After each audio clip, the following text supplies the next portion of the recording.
Recording by Bhojpuri film studio Lalmania बाजार।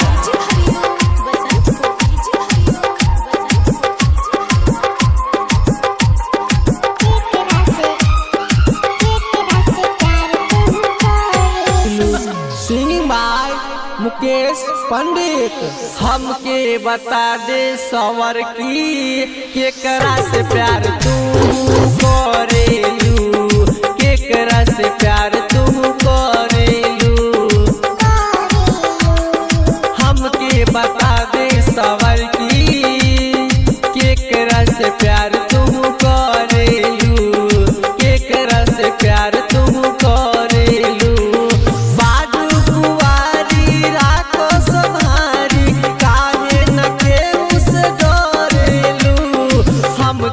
बता दे सवर की केकरा से प्यार तू करेलू, केकरा से प्यार तू करेलू।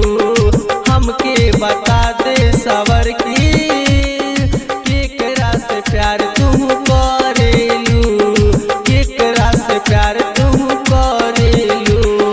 बादू कुवारी राखो संहारी काहे न केहू से बता दे सवर की केकरा से प्यार तू करेलू, केकरा से प्यार तू करेलू।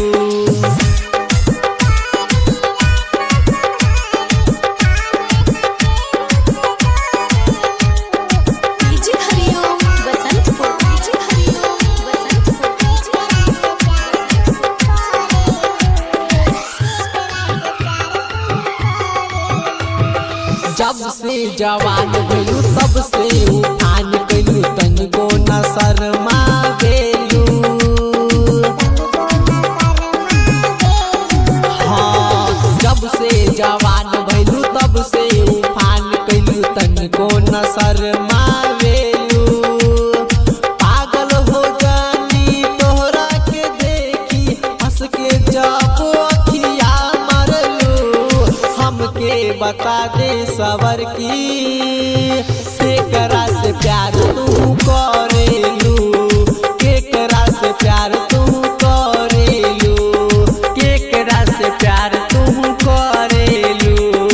हमके बता दे सवर की केकरा से प्यार तू करेलू।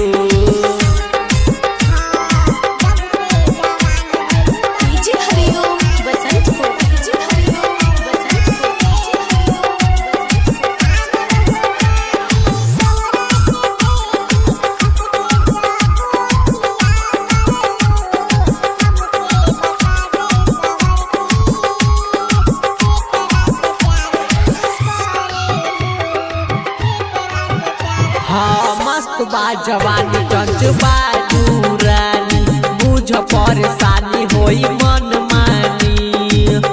एक जू सुन हो।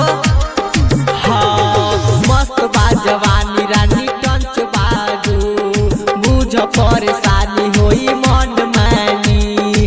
अपना दीवाना से नजर मिलई हो, डीजे पे जाके कमर हिलई हो। हमके बता दे सवर की